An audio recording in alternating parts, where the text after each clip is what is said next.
बड' लेटेस्ट आपडेटआव बयखौबो बरायबाय। दिनैनि रादाबखौ फरायदों आं प्रमद खाख्लारि। गिबि निउसआव दङ घुस लानायनि दायाव सासे बर' सुबुङा साख्रिनिफ्राय एरख'जादों। आसामाव थांनाय माखासे दाननिफ्रायनो गिबि मन्थ्रि डक्टर हिमन्त बिश्व शर्मा बिथाङा घुस लाग्राफोरनि सायाव गोख्रों नोजोर लाखिनो बिथोन होनाय बादियै एन्टि कराप्सननि हानजाया गोबां सरखारि मावख'गिरि बिबानगिरिफोरखौ हमगासिनो। बेबादिनो जगत बसुमतारी मुंनि सासे सरखारि मावख'गिरिया घुस लानायनि दायाव हमजादों। सारितवाराव जगत बसुमतारी मुंनि UDA काम एकाउन्टेन्टखौ पुलिस बिफाना खायो।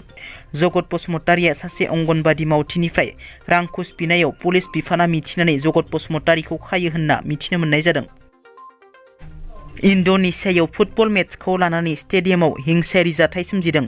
बे हिंसायारि जाथायाव सा 174 सुबुंफोरनि जिउ खहा जायो आरो सा 180निख्रुइबो बांसिन सुबुंफोरा गोब्राब जखम जादों।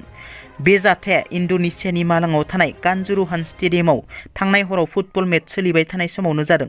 बे फुटबल मेचआ आरिमा FC आरो पारसेबाया सुराबायानि गेजेराव जायो, जेराव आरिमा FCआ गिबि खेब पारसेबाया सुराबायानि आखायाव 2-3 गलनि फारागथियाव जेनो, जायनि उनाव आरिमा FCनि गोबां अनसायगिरिफ्रा स्टेडियामाव ओंखारबोनानै हिंसायारि जाथाय खालामो आरो पुलिसआ होबथानो थाखाय टियार गेसबो बाहायो।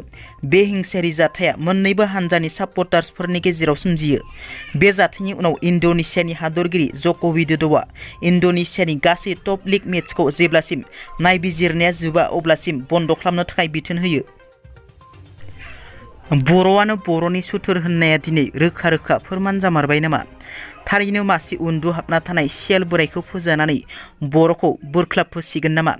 बावैसो सान सिगां BPFनि MCLA देरहासात बसुमतारी बिथाङा BTC सेक्रेटारियेटनि गेटआव असमिया रावजोंबो लिरनो दाबि दैखांनायनि उनाव GSP दोलोनि आफादगिरि नब कुमार सरनियाबो BTC सेक्रेटारियेटनि गेटआव असमिया रावजों लिरनो गोख्रों दाबि दैखांदों।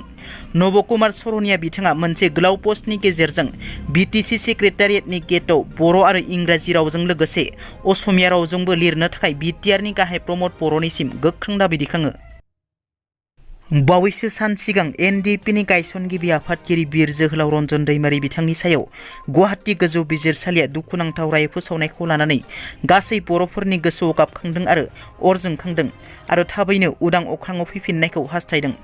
बाक्सा जिल्लानि सिङाव थानाय बनगाव गामिनि रायजो राजाफोरा रन्जन दैमारिजों लोगोसे गुबुन सा 6 बारग' NDPनि सोद्रोमाफोरा उदां अख्राङाव फैनो हानायनि थाखाय बाथौ आर'ज गाबदों। मख'नो गोनांदि रन्जन दैमारिखौ लाना बयनिबो गोसोआव गाबखांदों आरो बिथांनि उदांखौ बयबो बर' हारियानो हास्थायदों, बेनो मोनसे गेदेर फोरमान। दिनैनि रादाबा एसेनोसै। नोंथांमोना जुदि आंनि चेनेलखौ दासिमबो साबस्क्राइब खालामाखै, अन्नानै साबस्क्राइब खालाम। गोजोन्थों।